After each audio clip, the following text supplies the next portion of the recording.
Hello दोस्तों, आप सबको हमारे यूट्यूब चैनल पर स्वागत है। तो दोस्तों, आज मैं बताने आया हूँ केमिस्ट्री के चैप्टर के अंदर आता है एटॉमिक स्ट्रक्चर, और उनके अंदर आता है जो कुछ पदार्थ के परमाणु संख्या एवं द्रव्यमान, वही मैं बताने आया हूँ। तो देखिए, ये रही परमाणु संख्या, ठीक, ये रही परमाणु, ये सब जितना ये सब परमाणु है, और ये परमाणु संख्या है, और ये परमाणु द्रव्यमान है, और ये इनका आविष्कारक है। ठीक, ये जो कि एग्जाम की दृष्टि से बहुत इम्पोर्टेंट माना जाता है। जो कि अगर यदि परमाणु संख्या की बात करें तो ये हाइड्रोजन की परमाणु संख्या कितनी होती है, 1, और परमाणु द्रव्यमान 1, और हीलियम की परमाणु संख्या कितनी होती है, 2, और परमाणु द्रव्यमान 4, लिथियम की परमाणु संख्या कितनी होती है, 3, और परमाणु द्रव्यमान 7। यानी कि देखिए, अगर यदि सम संख्या रहेगा ना तो उसका दोगुना कर दीजिएगा, और विषम संख्या आएगा तो उसका दोगुना करके +1 ऐड कर दीजिएगा। देखिए, है ना, जैसे पूछे बोरोन का परमाणु संख्या देखिए 5 है, बोरोन के परमाणु संख्या 5, और परमाणु द्रव्यमान कितना हो गया 11, कार्बन के परमाणु संख्या 6, परमाणु द्रव्यमान 12, और नाइट्रोजन के परमाणु संख्या 7, और परमाणु द्रव्यमान 14, ऑक्सीजन की परमाणु संख्या 8, और परमाणु द्रव्यमान 16, फ्लोरीन की परमाणु संख्या 9, और परमाणु द्रव्यमान 19, नियोन की परमाणु संख्या कितनी होती है 10, और परमाणु द्रव्यमान 20। सोडियम की बात करें तो सोडियम की परमाणु संख्या कितनी होती है, सोडियम की परमाणु संख्या 11, और परमाणु द्रव्यमान 23। इसी तरह मैग्नीशियम की बात करें तो मैग्नीशियम के देखिए, मैग्नीशियम की परमाणु संख्या कितनी होती है 12, और परमाणु द्रव्यमान 24 मैग्नीशियम की। एल्युमिनियम की बात करें तो एल्युमिनियम की परमाणु संख्या होती है 23, और परमाणु द्रव्यमान 27। सिलिकॉन की परमाणु संख्या 14, और परमाणु द्रव्यमान 28। फास्फोरस की देखिए, यही फास्फोरस की परमाणु संख्या 15, और परमाणु द्रव्यमान 31। सल्फर की परमाणु संख्या 16, और परमाणु द्रव्यमान 32। कैल्शियम की परमाणु संख्या 20, परमाणु द्रव्यमान 40। कि पोटेशियम की परमाणु संख्या 19, और परमाणु द्रव्यमान की बात करें तो परमाणु द्रव्यमान की संख्या होती है 40। और ये रही आविष्कार। अगर यदि पूछे आपसे हाइड्रोजन के आविष्कार किसने किया तो हेनरी कैवेंडिश, और हीलियम की लोकेयर, और नाइट्रोजन की आविष्कार किसने किया तो रदरफोर्ड ने नाइट्रोजन के आविष्कार किया। और ऑक्सीजन की आविष्कार किसने किया, सील एंड प्रिस्टले ने। सोडियम के आविष्कार किसने किया तो डेवी ने। ठीक, क्लोरीन की परमाणु संख्या की बात करें, क्लोरीन की परमाणु संख्या होती है 17, और उसकी परमाणु द्रव्यमान 35.5 होती है। और क्लोरीन का आविष्कार किसने किया तो CW ले। और आर्गन की परमाणु संख्या पूछे तो आर्गन की परमाणु संख्या 18, और परमाणु द्रव्यमान 40। ठीक, देखिए, अगर यदि परमाणु संख्या को ना, परमाणु संख्या और परमाणु भार को हम, परमाणु भार को A से सूचित करते हैं, और परमाणु संख्या को हम किसे Z से सूचित करते हैं। जैसे अगर यदि ये देखिए पूछ दे हम सिंबल, ये क्या है तो परमाणु संख्या को हम किससे सूचित किए हैं तो A से। परमाणु संख्या को, परमाणु भार को A से सूचित किए हैं, और परमाणु संख्या को Z से सूचित किए हैं।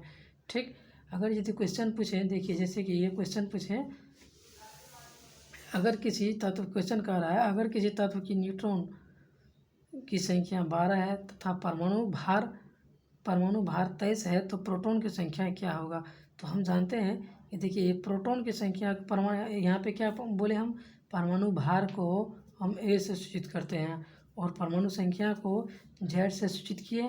तो ये परमाणु संख्या ना, परमाणु संख्या देखिए, न्यूट्रॉन की संख्या, अगर यदि न्यूट्रॉन की संख्या बराबर है ना तो न्यूट्रॉन की संख्या में से हम, यानी परमाणु संख्या में से परमाणु भार को घटाया जाते हैं। जैसे क्वेश्चन क्या कहा हमसे, क्वेश्चन हमसे क्या पूछा, जैसे कह रहा है अगर किसी तत्व की अगर किसी तत्व की न्यूट्रॉन की संख्या 12, तो देखिए न्यूट्रॉन की संख्या दी है 12, और परमाणु भार कितना पूछा 23, परमाणु भार कितनी है 23 है, तो 23, यानी कि हम यहाँ पर हम जानते हैं जो न्यूट्रॉन की संख्या बराबर होगा, न्यूट्रॉन संख्या बराबर होता है परमाणु संख्या में से परमाणु भार को, यानी परमाणु भार में से परमाणु संख्या को घटाया जाता है। ठीक, तो उसी तरह हम क्या किए हैं, देखिए ये न्यूट्रॉन की संख्या बराबर में से 23 को अगर यदि हम घटा दिए बराबर के इस साइड, अगर Z के परमाणु, Z क्या है परमाणु संख्या, ये 12 क्या है, ये परमाणु संख्या है।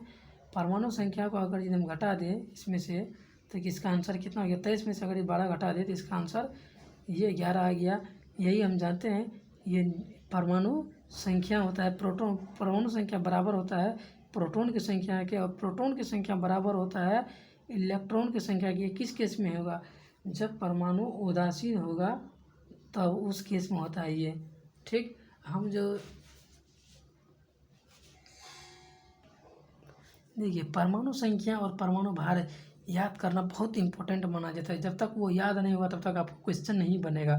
तो जैसे क्वेश्चन पूछे ना, क्वेश्चन जैसे यहाँ पे देखिए क्या कह रहा है, क्वेश्चन कह रहा है CaCO3 में इलेक्ट्रॉन की संख्या क्या होगी। तो इसमें हम क्या बोले आपको, ये सब यानी परमाणु संख्या और परमाणु द्रव्यमान याद करना ही करना है, क्योंकि एग्जाम की दृष्टि से बहुत इंपॉर्टेंट माना ही जाता है। अगर यदि हम क्या जानते हैं तब से हम क्या बोले कि कैल्शियम की, जैसे कह रहा है क्वेश्चन CaCO3 में इलेक्ट्रॉन संख्या क्या होगी, तो हम देखिए सी क्या है, कैल्शियम। कैल्शियम की परमाणु संख्या कितनी हो गई? तो कैल्शियम की परमाणु संख्या हो गई, परमाणु संख्या है ना, परमाणु संख्या हो गई 20, लिख दिए प्लस। ठीक, फिर क्या कार्बन की परमाणु, ये सी क्या है, कार्बन है, कार्बन की परमाणु संख्या कितनी है 6, और ऑक्सीजन की परमाणु संख्या कितनी हो गई? तो ऑक्सीजन की परमाणु संख्या हो गया 8, और ये क्या है गुना 3। तो अब देखिए हम तो बोर्ड मास रूल से जानते हैं जो पहले मतलब गुना की क्रिया किया जाता है, तो पहले वही करेंगे। देखिए कितना हो गया 20 + 6 + 8 दिया 24। अब सभी को जोड़ कर दीजिए, 24 36 20 50। इसका आंसर कितना हो जाएगा? 50 इलेक्ट्रॉन हो जाएगा। कितना इलेक्ट्रॉन में? इसका आंसर हो जाएगा 50 इलेक्ट्रॉन। फिर एक दूसरा देखिए क्वेश्चन नंबर 3 में क्या कह रहा है, इसमें कह रहा है H2SO4 में इलेक्ट्रॉन और परमाणु भार क्या होगा। तो इसमें जानते हैं हम,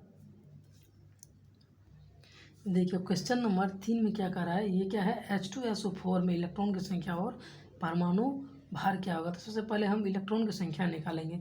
तो इलेक्ट्रॉन की संख्या को देखिए, इसमें ये क्या है हाइड्रोजन। हाइड्रोजन की परमाणु संख्या कितनी होती है? 1। ये क्या है 2, तो 1 × 2। और क्या है S क्या है, ये S हो गया सल्फर। S पर क्या है सल्फर, तो सल्फर की परमाणु संख्या कितनी होगी? परमाणु संख्या 16 हो गया। फिर प्लस ये ऑक्सीजन की परमाणु संख्या 8 × 4। इसकी अब देखिए सॉल्व कर लीजिए। इसका सॉल्व क्या हो गया, देखिए 2 + 16 + 8 चौके 32, जोड़ दीजिए कितनी होगी, देखिए कितना हो गया 16 × 2 = 18, 18 × 2 = 20, 30 कितना हो गया? इसका भी आंसर क्या हो गया 50। ये 50 हो गया, इसका भी आंसर।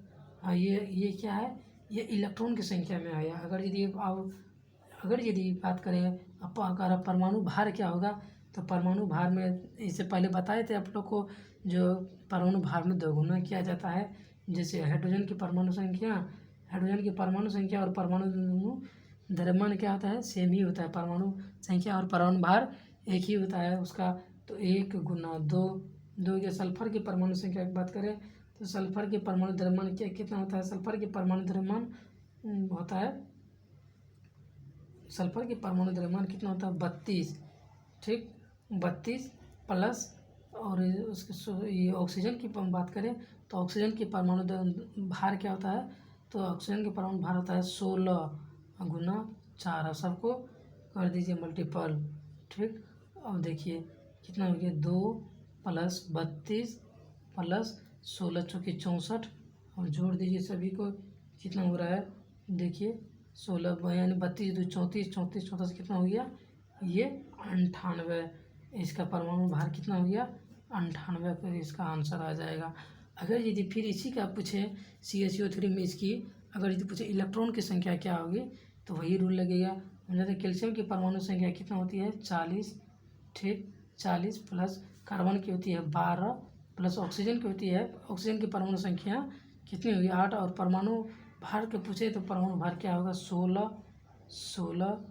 ठीक है, × 3। सबको सॉल्व कर दीजिए कितना हो गया 40 + 12 + 16 = 48, और सबको जोड़ दीजिए 48 50 10 60 60 40 100। इसका आंसर कितना हो जाएगा, परमाणु भार किसका भार आ गया 100। तो इसी तरह वीडियो देखने के लिए प्लीज़ हमारे चैनल को थोड़ा सपोर्ट करें। Thank you for watching my this video.